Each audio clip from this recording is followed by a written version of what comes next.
Welcome to pacemaker. दोस्तों आज है 20 दिसंबर 2021 और 20 दिसंबर 2021 से संबंधित बिहार करंट अफेयर्स और साथ ही राष्ट्रीय और अंतर्राष्ट्रीय घटनाओं से करंट अफेयर्स के जितने भी प्रश्न बनेंगे उन सभी प्रश्नों को विश्लेषण सहित मैं आपको इस वीडियो में बताऊंगा। लेकिन उससे पहले जो पिछले वीडियो में मैंने आपसे प्रश्न पूछा था सबसे पहले उसे देख लेते हैं। तो पिछले वीडियो का हमारा प्रश्न था कि हाल ही में कौन सा राज्य स्वैच्छिक रक्तदाता स्मार्ट कार्ड बनाने वाला पहला राज्य बन गया है। इस प्रश्न के बारे में कंप्लीट जानकारी मैंने आपको दिया था और आपको बताया था इसका राइट आंसर होगा ऑप्शन नंबर ए, यानी कि बिहार ऐसी पहल करने वाला भारत का पहला राज्य बना है। तो ऑप्शन नंबर ए यहां पर इस प्रश्न का राइट आंसर होगा। अब यहां पर एक चीज ध्यान रखिए, जो लोग भी बिहार में आयोजित होने वाले किसी भी प्रतियोगी परीक्षा की तैयारी में लगे हैं तो इस वाले पीडीएफ को आपको जरूर डाउनलोड करना है। इसका लिंक आपको इस वीडियो के डिस्क्रिप्शन में मिल जाएगा। इसमें विशेषता यह है इसकी कि इसमें जनवरी से लेकर के नवंबर 2021 तक के बिहार स्पेशल करंट अफेयर्स को शामिल किया गया है। लगभग 950 प्रश्न आपको देखने को मिलेंगे संपूर्ण व्याख्या के साथ। अगर आपसे पढ़ लेते हैं तो आपको कहीं से भी बिहार करंट अफेयर्स पढ़ने की आवश्यकता नहीं है। इस चीज़ का यहाँ से ध्यान रखिएगा। और इसके अलावा जो लोग घर बैठे बीपीएससी और सीडीपीओ जैसे एग्जाम की तैयारी में लगे हैं तो हमारे ऑनलाइन टेस्ट सीरीज में आप यहाँ पर पार्टिसिपेट कर सकते हैं बीपीएससी मेकर ऐप के थ्रू। जो हम लोगों ने एक टारगेट लिया था 50 सेट का, तो आप यहाँ पर डेली एक टेस्ट में भाग लेकर के अपनी तैयारी का आकलन कर सकते हैं। यहाँ से आप जान पाएंगे कि आपकी आगामी एग्जाम को देखते हुए तैयारी किस स्तर की हुई है। और इसके अतिरिक्त हमारे और भी कई सारे स्टडी मटेरियल है जो कि आप बीपीएससी मेकर ऐप के थ्रू प्राप्त कर सकते हैं। जैसे कि आप यहाँ पर इस सीरीज के अंतर्गत जो करंट अफेयर्स का वीडियो देखते हैं इसका पीडीएफ फाइल वहां पे आपको मिलेगा और भी कई सारे नोट्स हैं जो कि आपको बीपीएससी मेकर ऐप पर उपलब्ध कराया जाता है। तो आप यहाँ पर प्ले स्टोर से इसे डाउनलोड करके ये सारी चीज़ों को एक्सेस कर सकते हैं। अब यहाँ पर हम चलते हैं आज के पहले प्रश्न पे। आज का हमारा पहला प्रश्न है कि मुख्यमंत्री नीतीश कुमार ने 22 दिसंबर से समाज सुधार यात्रा शुरू करने की घोषणा की है। इसकी शुरुआत बिहार में किस शहर से की जाएगी। ये घोषणा अभी हाल ही में नीतीश कुमार के द्वारा किया गया है और यहाँ पर इस घोषणा के अनुसार किस शहर से इस यात्रा की शुरुआत की जाएगी। इस प्रश्न का हमारा right answer option number B, यानी कि मोतिहारी पूर्वी चंपारण से इसकी शुरुआत की जाएगी। आपको ध्यान रखना है मोतिहारी से इसकी शुरुआत की जाएगी। आपको यहाँ पर इस प्रश्न के बारे में विस्तृत जानकारी दे दूं कि मुख्यमंत्री नीतीश कुमार 22 दिसंबर से समाज सुधार यात्रा की शुरुआत कर रहे हैं और इसकी शुरुआत 22 दिसंबर को पूर्वी चंपारण के मोतिहारी से होगी। आपको ध्यान रखना है मोतिहारी इस प्रश्न का राइट आंसर होगा। इस यात्रा से रिलेटेड हमने अगले पॉइंट में लिखा है कि मुख्यमंत्री नीतीश कुमार अपनी इस यात्रा में शराबबंदी, दहेज एवं बाल विवाह उन्मूलन, उन्मूलन शब्द का अर्थ होता है उसकी समाप्ति या फिर कह सकते हैं उसे खत्म करना, ये ध्यान रखिएगा। तो दहेज एवं बाल विवाह उन्मूलन और अगला है सतत जीविकोपार्जन योजना और कानून व्यवस्था, साथ ही साथ धान खरीद आदि की समीक्षा करेंगे और उनकी यह यात्रा पटना जिले में आकर के समाप्त होगी। और यहाँ पर हमने बात किया है पूर्वी चंपारण की। तो पूर्वी चंपारण बिहार के तिरहुत प्रमंडल के अंतर्गत आता है। आपको ध्यान रखना है कि बिहार में 9 प्रमंडल है और ये 9 प्रमंडल की जानकारी मैंने आपको दिया है। और यहाँ पे बात है पूर्वी चंपारण की, तो पूर्वी चंपारण तिरहुत प्रमंडल के अंतर्गत आता है। तो ये सारी चीज़ें यहाँ से आप लोग ध्यान रखिए। ये अभी हाल ही में जो यात्रा शुरू होगी 22 दिसंबर से, ये कह सकते हैं मोतिहारी से शुरू होगी जो कि पटना में आकर के समाप्त होगी। अब यहाँ पे हमारा अगला है दूसरा प्रश्न। ये प्रश्न कि हाल ही में 10 साल से कम उम्र के बच्चों में साक्षरता का संकेतक आधारभूत साक्षरता और गणना पर सूचकांक जारी किया गया। बड़े राज्यों की श्रेणी में बिहार किस स्थान पर है। यानी कि अगर हम बात करें क्षेत्रफल के आधार पर बड़े राज्यों की, तो इस श्रेणी में बिहार को इस सूचकांक में कौन सा स्थान प्राप्त हुआ है। इस प्रश्न का हमारा राइट आंसर है इसमें बिहार को सबसे अंतिम स्थान प्राप्त हुआ है। तो ऑप्शन नंबर डी यहाँ पर इस प्रश्न का राइट आंसर होगा। आपको यहाँ पर इस प्रश्न के बारे में विस्तृत जानकारी दे दूं कि देश में यानी कि भारत में 10 साल से कम उम्र के बच्चों में साक्षरता का संकेतक आधारभूत साक्षरता और गणना पर सूचकांक में बड़े राज्यों की श्रेणी में पश्चिम बंगाल सूची में सबसे ऊपर और बिहार सबसे नीचे रहा है। बात करें अगर हम इसमें मतलब शीर्ष स्थान की, तो इस सूची में पश्चिम बंगाल जो है भारत का राज्य है और ये इस सूची में पहले स्थान पर है और बिहार इस सूची में सबसे अंतिम स्थान पर है। और वहीं पे हमने दूसरे कैटेगरी को ऐड किया है। दूसरी कैटेगरी में अगर बात करें तो छोटे राज्यों की श्रेणी में केरल ने शीर्ष स्थान हासिल किया है और वहीं पर झारखंड सूचकांक में सबसे खराब प्रदर्शन करने वाला राज्य है। यानी कि छोटे राज्यों की श्रेणी में झारखंड सबसे खराब प्रदर्शन करने वाला राज्य है। और वहीं पर अगर हम छोटे राज्यों की श्रेणी में बेहतर स्थान या फिर कह सकते हैं शीर्ष स्थान प्राप्त करने वाले राज्य की बात करें तो केरल इसमें पहले स्थान पर है। ये आपको ध्यान रखना है। और इसके अलावा एक कैटेगरी और है, तो केंद्र शासित प्रदेश में लक्षद्वीप शीर्ष स्थान पर रहा तथा लद्दाख सबसे नीचे रहा। अब यहाँ पर यह भी प्रश्न बन सकता है कि इस सूचकांक को किसके द्वारा जारी किया गया। यहाँ पर हमने लिखा कि यह आधारभूत साक्षरता और गणना पर सूचकांक इंस्टीट्यूट फॉर कॉम्पिटेटिवनेस द्वारा जारी किया गया था। तो ये जानकारी यहाँ से ध्यान रखना है। अब यहाँ पर देखिए कुछ राज्यों के हमने जो कह सकते हैं क्षेत्रफल राज्यों का है जो उसको यहाँ पर जो इंपॉर्टेंट है वो हमने ऐड कर दिया है। बात आई थी पश्चिम बंगाल की, तो पश्चिम बंगाल की जो यहाँ पर चर्चा हुई है कि बड़े राज्यों की श्रेणी में पश्चिम बंगाल को इसमें शीर्ष स्थान पर रखा गया है। तो पश्चिम बंगाल के अगर हम क्षेत्रफल की बात करें तो पश्चिम बंगाल का क्षेत्रफल है 88,752 वर्ग किलोमीटर, और बड़े राज्यों में बिहार का क्षेत्रफल है 94,163 वर्ग किलोमीटर, और वहीं पर अगर हम झारखंड की बात करें तो 79,714 किलोमीटर यहाँ पर झारखंड का क्षेत्रफल है, और केरल का क्षेत्रफल है 38,863 वर्ग किलोमीटर। तो ये सारे रिलेटेड फैक्ट्स यहाँ पर आप लोग ध्यान रखिए।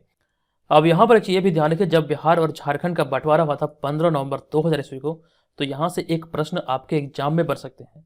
तो झारखंड का जब बंटवारा हुआ था संपूर्ण भूभाग यानी कि बिहार और झारखंड जब सम्मिलित था तो सम्मिलित भूभाग का 46% क्षेत्रफल के साथ झारखंड राज्य का गठन हुआ था।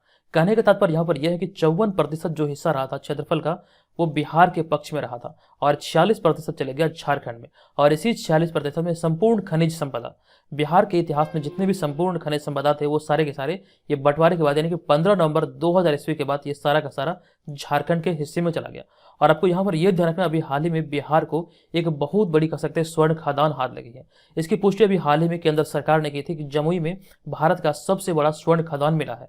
और यहाँ पर आपको ये ध्यान रखना है कि कुल कह सकते हैं पूरे भारत में जितने भी स्वर्ण का उत्पादन हो रहा है तो उनमें से 44% जो हिस्सा ये जमुई का है, और ये जमुई बिहार का जिला है। और यहीं पर यानी कि जमुई में ही नागिन नकटी में पहला पक्षी महोत्सव कलरव का भी आयोजन हुआ था, और इसका जो दूसरा संस्करण यानी कह सकते हैं दूसरा कलरव का जो आयोजन होगा यानी कि दूसरा पक्षी महोत्सव का, तो ये कहाँ पर होगा, मैंने आपको बताया था कि ये भागलपुर के कदवा में प्रस्तावित था और यहीं पे आयोजित होगा जनवरी 2022 में। ये तमाम चीज़ों को इसी प्रकार से आप चेन बना के याद रखें, आप एग्जाम में बेहतर करेंगे।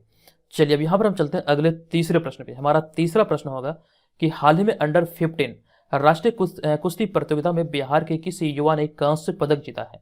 ये बिहार करंट अफेयर्स की दृष्टि से इंपॉर्टेंट है, और इस प्रश्न का हमारा राइट आंसर है प्रिंस यादव, यानी कि ऑप्शन नंबर ए यहाँ पर इसका सही उत्तर होगा। आपको इस प्रश्न के बारे में विस्तृत जानकारी दे दूं कि हाल ही में रांची में आयोजित अंडर 15 राष्ट्रीय कुश्ती प्रतियोगिता में बिहार के लिए प्रिंस यादव ने कांस्य पदक जीता है। ये आपको ध्यान रखना, ब्रॉन्ज मेडल प्रिंस यादव ने अपने नाम किया है और बिहार के लिए इन्होंने ये पदक जीता है। हमने यहाँ पे अगले पॉइंट में लिखा कि 16 दिसंबर को टूर्नामेंट के तीसरे लेवल के दूसरे दिन 75 किलोग्राम फ्री स्टाइल में प्रिंस यादव ने मध्य प्रदेश को हराकर कांस्य पदक जीता है। अब यहाँ पर कुछ एथलीट के बारे में आप कह सकते हैं, कुछ खिलाड़ी के बारे में हमने यहाँ पर कुछ पॉइंट को लिखा है जो आप यहाँ पर देख रहे हैं ऑप्शन नंबर बी में शम्स आलम। तो यहाँ से भी आपके प्रश्न बन सकते हैं। तो शम्स आलम एक पैरा तैराक हैं जो कि बिहार के रोहतास जिले के रहने वाले हैं। और यहाँ पर जो ऑप्शन नंबर सी में देख रहे हैं अरबाज अंसारी, ये बहुत ही ज़्यादा इंपॉर्टेंट है। ये पॉइंट यहाँ पे हमने लिखा है इनके बारे में कि अरबाज अंसारी पैरा बैडमिंटन खिलाड़ी हैं जो कि बिहार के सहरसा जिले के रहने वाले हैं और जिन्होंने हाल ही में युगांडा में हुए प्रतियोगिता में गोल्ड मेडल हासिल किया था। तो यहाँ से ये सारी चीज़ें ध्यान रखिए, ये चीज़ें आपके एग्जाम में पूछे जाने की संभावना है। अब यहाँ पे हमारा अगला होगा चौथा प्रश्न। ये प्रश्न कि हाल ही में बिहार में जल जीवन हरियाली मिशन के तहत हरियाली बढ़ाने के मामले में कौन सा, यहाँ पे देखिए राज्य नहीं होना चाहिए बल्कि यहाँ पर होना चाहिए जिला, कौन सा जिला, यहाँ पे जिला की बात किया जा रहा है। बिहार की अगर हमने चर्चा की है तो यहाँ पे जिला होगा। तो बिहार में जल जीवन हरियाली मिशन के तहत हरियाली बढ़ाने के मामले में कौन सा जिला शीर्ष पर रहा है। यहाँ पे देखिए सभी जिलों का नाम लिखा गया है, तो कौन सा जिला शीर्ष पर, ये है प्रश्न। इस प्रश्न का हमारा right answer option number A यानी कि गया जिला इस मामले में पहले स्थान पर रहा है। हमने यहाँ पे इसकी विस्तृत जानकारी को लिखा है कि राज्य के यानी कि बिहार के जल जीवन हरियाली मिशन के जल जीवन हरियाली विकास विभाग ने जिलों की रैंकिंग जारी की है। जो कि आपको यहाँ पर यह ध्यान रखना है कि राज्य के जल जीवन हरियाली मिशन के जल जीवन हरियाली विकास के द्वारा भी हाल ही में जिलों की रैंकिंग जारी की गई, जिसमें हरियाली बढ़ाने के मामले में गया टॉप पर रहा है, यानी कि प्रथम स्थान पर बिहार का गया जिला रहा है। हमने यहाँ पे अगले पॉइंट में लिखा कि इन योजनाओं में उत्तर के यानी कह सकते हैं उत्तर यानी कि बिहार के उत्तर क्षेत्र की अपेक्षा दक्षिण बिहार का दबदबा रहा, और इसके तहत गया, मुंगेर, सहरसा, सुपौल, बक्सर पेड़ लगाने में आगे रहे। यानी कि अगर हम बात करें दूसरे, तीसरे, चौथे, पांचवें स्थान की, तो आप यहाँ पे क्रमशः देख सकते हैं पहले स्थान पर गया, दूसरे स्थान पर मुंगेर, तीसरे स्थान पर सहरसा, चौथे स्थान पर सुपौल, पांचवें स्थान पर बक्सर है। तो ये सारी चीजें यहाँ से ध्यान रखना है। लेकिन जो मोस्ट इंपॉर्टेंट है यह है पहला दूसरा, जो कि कह सकते हैं गया, मुंगेर ये पहले दूसरे स्थान पर है। अब यहाँ पे बात रही है जल जीवन हरियाली मिशन की। तो जल जीवन हरियाली मिशन से आपके प्रश्न बन सकते हैं। आपके मन में यहाँ पे सवाल उठता होगा कि जल जीवन हरियाली मिशन सिर्फ ये जल से ही या फिर जल के संचय से ही संबंधित हो सकता है, लेकिन यहाँ पर आप देखिए इसमें हमने लिखा कि जल जीवन हरियाली मिशन में जिन मामलों को शामिल किया गया है उनमें पौधा लगाना, जलाशयों का जीर्णोद्धार करना और साथ साथ जलाशयों को अतिक्रमण मुक्त करना व वर्षा जल संचय जैसे कार्यों को शामिल किया गया है। तो ये भी आपको यहाँ से ध्यान रखना, ये आपके इंटरव्यू वाले चीज़ों में भी या फिर कह सकते हैं इंटरव्यू एग्जाम में भी आपको पूछे जा सकते हैं। इस तरह के चीज़ों का आपको ध्यान रखना है।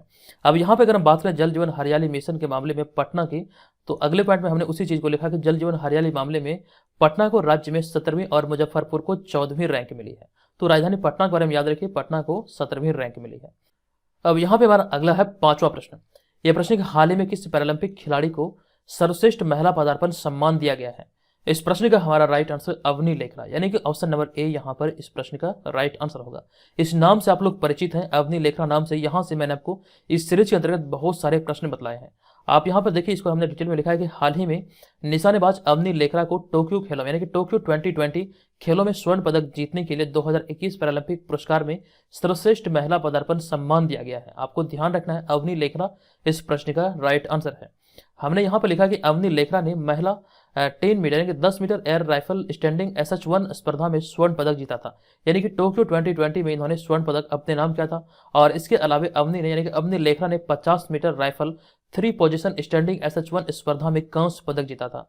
ये चीजें यहाँ से ध्यान रखिए। इसमें यहाँ पर नेक्स्ट पॉइंट है कि अवनी लेखरा पैरालंपिक में स्वर्ण पदक जीतने वाली भारत की पहली महिला खिलाड़ी है। मोस्ट इंपॉर्टेंट पॉइंट है ये वाला, पहली महिला मतलब कह सकते हैं पैरालंपिक खिलाड़ी है जिन्होंने पैरालंपिक के इतिहास में गोल्ड मेडल भारत के लिए जीता है। और यहाँ पे हमने अगले पॉइंट में लिखा कि टोक्यो पैरालंपिक 2020 का ये 16वां संस्करण था, यानी कि टोक्यो पैरालंपिक जो हुआ 2020 में ये 16वां संस्करण था। और भारत को टोक्यो पैरालंपिक में 19 मेडल के साथ 24वां स्थान मिला था, यानी कि भारत ने कुल मिला के 19 मेडल अपने नाम किया, जिनमें अगर हम बात करें पदक तालिका में तो भारत 24वें स्थान पर रहा था। और यहाँ पे बात है अवनी लेखरा की, तो अवनी लेखरा के मैंने बारे में बताया था आपको, ये राजस्थान के जयपुर की रहने वाली है। ये भी आपको यहाँ से ध्यान रखना है। हमारा अगला होगा 6ठा प्रश्न। यह प्रश्न हाल ही में केंद्रीय कैबिनेट ने कानून बनाकर लड़कियों के विवाह की उम्र को बढ़ाकर कितने वर्ष करने वाले प्रस्ताव को मंजूरी दे दी है। इस प्रश्न का हमारा राइट आंसर 21 वर्ष, इसे बढ़ा करके 21 वर्ष करने के प्रस्ताव को मंजूरी अभी हाल ही में केंद्रीय कैबिनेट के द्वारा किया गया। तो ऑप्शन नंबर बी यहाँ पर इस प्रश्न का राइट आंसर होगा। आपको यहाँ पर इस प्रश्न के बारे में विस्तृत जानकारी दे दूंगी। केंद्रीय कैबिनेट ने हाल ही में कानून के तहत लड़कियों के विवाह की उम्र 18 वर्ष से बढ़ाकर के 21 वर्ष करने वाले प्रस्ताव को मंजूरी दे दी है। ऑप्शन नंबर बी यहाँ पर इस प्रश्न का राइट आंसर होगा। ये चीजें आप लोग बहुत अच्छी तरह से समझ रहे हैं, न्यूज़पेपर में भी आप लोग पढ़ते होंगे, लेकिन जो आपको यहाँ पर एग्जाम के दृष्टिकोण से याद रखना है इस वाले पॉइंट को, ये बहुत ज्यादा इंपॉर्टेंट हो सकता है, शायद ही आप लोग इसे जानते होंगे, तो यहाँ पर इसे नोट कर लीजिएगा। यह निर्णय समता पार्टी की पूर्व प्रमुख जया जेटली के नेतृत्व वाले टास्क फोर्स की सिफारिश के आधार पर लिया गया है। ये इंपॉर्टेंट है। और साथ साथ यहाँ पे हमने जो पहले जो कानून था उसकी चर्चा की है कि वर्तमान कानून के मुताबिक देश में पुरुषों के विवाह की न्यूनतम आयु जो है ये 21 वर्ष है और महिलाओं की विवाह की न्यूनतम आयु जो है यह है 18 वर्ष।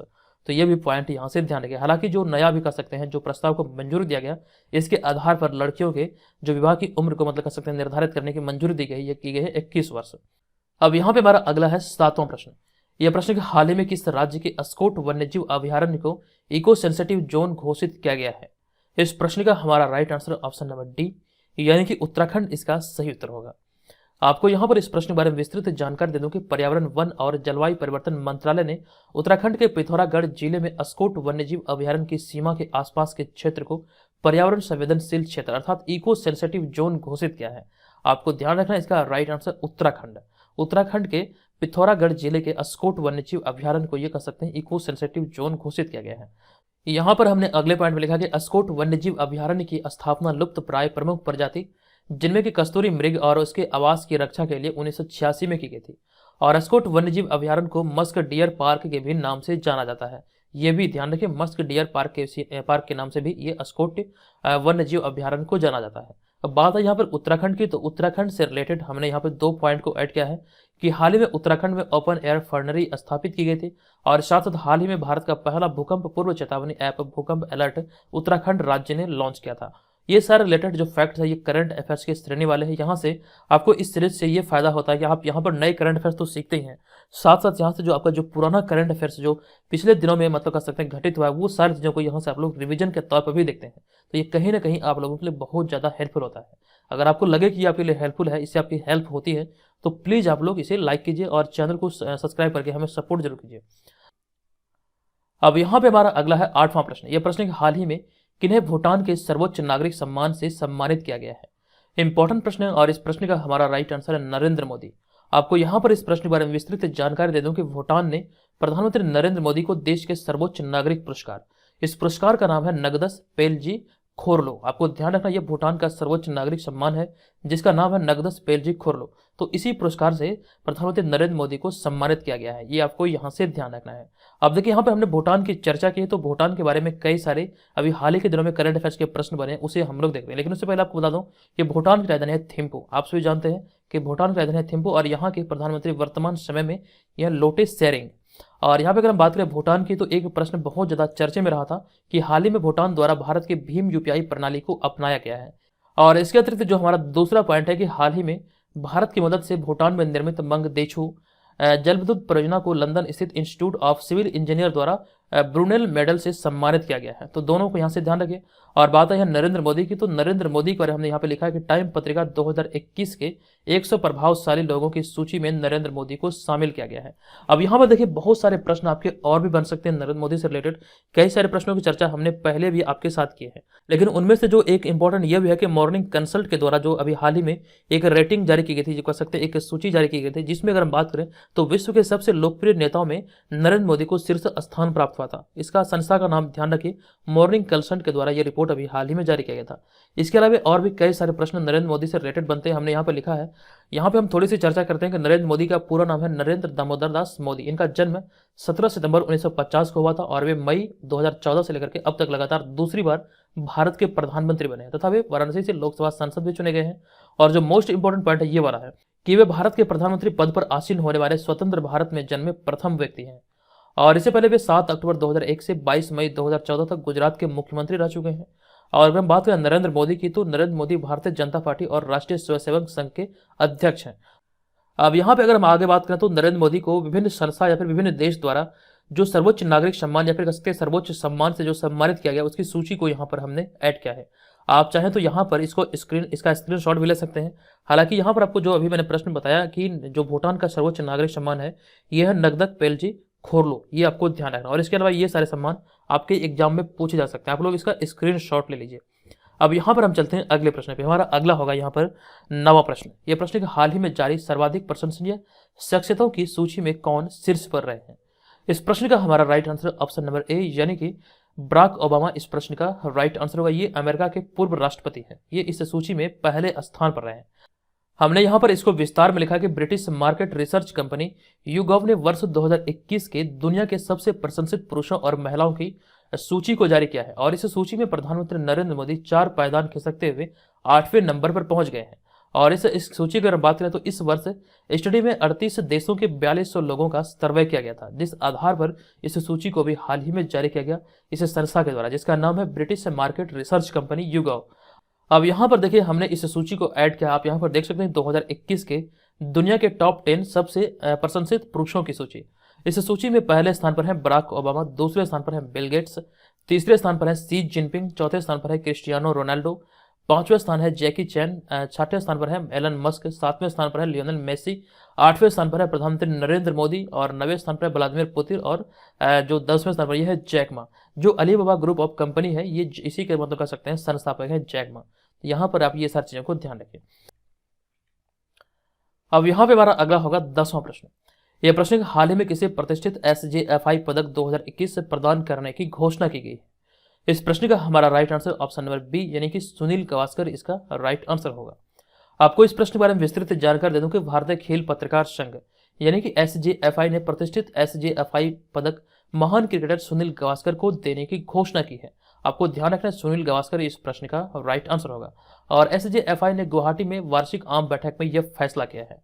और यहाँ पे हमने सुनील गावस्कर के बारे में लिखा कि सुनील गावस्कर भारत के क्रिकेट के पूर्व खिलाड़ी हैं और ये महान खिलाड़ी हैं। इनका नाम सर्वदा आदर के साथ लिया जाता है और उन्होंने बहुत सारी उपलब्धियां हासिल की। जब आप इसके बारे में पढ़ेंगे तो आपको सारी चीज़ें पता चलेगी।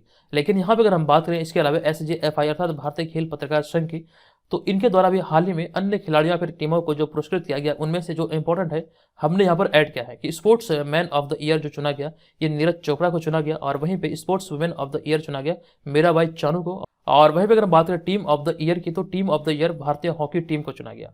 तो ये यहाँ पर आपको ध्यान रखना है। अब यहाँ पर हम चलते हैं अगले 11वें प्रश्न पे। हमारा 11वां प्रश्न आत्मनिर्भर भारत रोजगार योजना के तहत लाभार्थियों की सूची में सबसे ऊपर कौन सा राज्य है। आत्मनिर्भर भारत रोजगार योजना के तहत। और इस प्रश्न का हमारा right answer option number C, यानी कि महाराष्ट्र इस मामले में पहले स्थान पर यानी कि शीर्ष पर है। आपको बता दूं कि आत्मनिर्भर भारत रोजगार योजना के तहत लाभार्थियों की सूची में सबसे ऊपर महाराष्ट्र है और इस सूची में यानी कि इस लिस्ट में दूसरे स्थान पर तमिलनाडु है। आत्मनिर्भर भारत रोजगार योजना को कर्मचारी भविष्य निधि संगठन के द्वारा नवंबर 2020 में शुरू किया गया था, यानी कि इसकी स्थापना जो हुई थी नवंबर 2020 में हुई थी। अब यहाँ पे हमने महाराष्ट्र की चर्चा की है तो यहाँ पर बहुत सारे प्रश्न है करंट अफेयर्स के कि हाल ही में महाराष्ट्र के वाडा कॉलम चावल और सफेद प्याज को जीआई टैग प्रदान किया गया है और हाल ही में मुफ्त और कैशलेस बीमा सुरक्षा प्रदान करने वाला भारत का पहला राज्य महाराष्ट्र बना है। यहाँ पर ध्यान दीजिए, हमने चर्चा की है जीआई टैग की, तो जीआई टैग से रिलेटेड हमने एक वीडियो चैनल पर अपलोड किया है कि 2021 में जो प्रमुख उत्पादों को जीआई टैग दिया गया है उनकी सूची को यहाँ पर आप इस वीडियो में देख सकते हैं।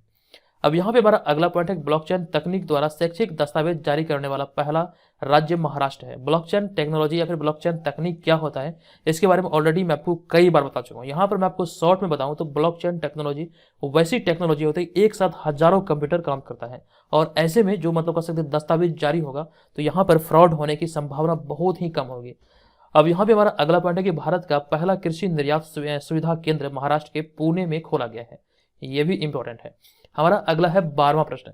ये प्रश्न ग्लोबल हेल्थ सिक्योरिटी इंडेक्स 2021 में किस देश को प्रथम स्थान प्राप्त हुआ है? इसका राइट आंसर है हमारा ऑप्शन नंबर डी, यानी कि अमेरिका इसमें पहले स्थान पर है। आपको बता दूं कि हाल ही में वैश्विक स्वास्थ्य सुरक्षा सूचकांक 2021 जारी किया गया। इस सूचकांक में अमेरिका 75.9 स्कोर के साथ प्रथम स्थान पर है। उसके बाद ऑस्ट्रेलिया और फिनलैंड क्रमशः दूसरे तथा तीसरे स्थान पर रहा। अगर हम बात करें पहले, दूसरे और तीसरे स्थान की तो आपको ध्यान रखना है अमेरिका, ऑस्ट्रेलिया और फिनलैंड क्रमशः पहले, दूसरे और तीसरे स्थान पर है। और इस सूचकांक में भारत की अगर हम रैंकिंग की बात करें तो इस सूचकांक में भारत 195 देशों में से 66वें स्थान पर रहा, जिसका समग्र स्कोर 42.8 रहा। यानी कि भारत का जो स्कोर रहा ये 42.8 के साथ ये 66वां स्थान प्राप्त किया 195 देशों की सूची में। हमने अगले पार्ट में लिखा कि हाल ही में अमेरिका की स्पेस एजेंसी नासा के पार्कर यान ने सूरज का दामन छू लिया। कल इस बारे में मैंने आपको बताया था। इस यान का नाम ध्यान रखिए, पार्कर यान ने सूरज का दामन छुआ है और ऐसा करने वाला अब तक का बता सकते हैं ये पहला यान है जिन्होंने सूरज के दामन या फिर कह सकते हैं करुणा और क्रीट में प्रवेश किया है। तो और यहाँ पे हमने अगले पॉइंट में लिखा हाल ही में भारतीय मूल की भाविया लाल को नासा का कार्यकारी प्रमुख बनाया गया है। तो ये सारे रिलेटेड जानकारी यहाँ से ध्यान रखिए। आई होप कि आपके लिए ये सारी चीज़ें बहुत ही ज़्यादा हेल्पफुल है। अगर आपको लगे हेल्पफुल है तो प्लीज़ आप लोग चैनल को जरूर सब्सक्राइब कीजिए और वीडियो को अपने दोस्तों के साथ जो स्टडी ग्रुप है वहाँ पर आप लोग जरूर शेयर कीजिए। अब यहाँ पर हम चलते हैं आज के इस वीडियो के प्रश्न की ओर। आज के इस वीडियो का हमारा प्रश्न है कि हाल ही में बिहार की किस नदी परियोजना को राष्ट्रीय परियोजना में शामिल कर लिया गया है? इसके बारे में कंप्लीट जानकारी मैंने आपको दिया था। बताइए इस प्रश्न का राइट आंसर क्या होगा? ये प्रश्न बहुत ज़्यादा इंपॉर्टेंट है। आप यहाँ पर चाहें तो इसके बारे में डिटेल जानकारी को भी लिख सकते हैं। और जो लोग ऑनलाइन टेस्ट सीरीज में भाग लेना चाहते हैं बीपीएससी मेकर ऐप के थ्रू, आप यहाँ पर इसमें पार्टिसिपेट करके अपनी तैयारी का बेहतर तरीके से आकलन कर सकते हैं और साथ साथ स्टडी मटेरियल के साथ अपनी तैयारी को बेहतर तरीके से कर सकते हैं। तो जो लोग भी 68वीं बीपीएससी के बारे में सोच रहे हैं तो यहाँ से अभी से इसे ज्वाइन कर सकते हैं। जितनी जल्दी आप इसे ज्वाइन करेंगे उतना आपको फायदा होगा। तो यहाँ पर आपको ध्यान रखना है, आपको कब इसे ज्वाइन करना है, जल्दी से इसे ज्वाइन कीजिए और चीज़ों को बेहतर तरीके से एक्सेस कीजिए। आज के इस वीडियो में इतना ही, मिलेंगे नेक्स्ट वीडियो में। तब तक के लिए धन्यवाद। जय हिंद।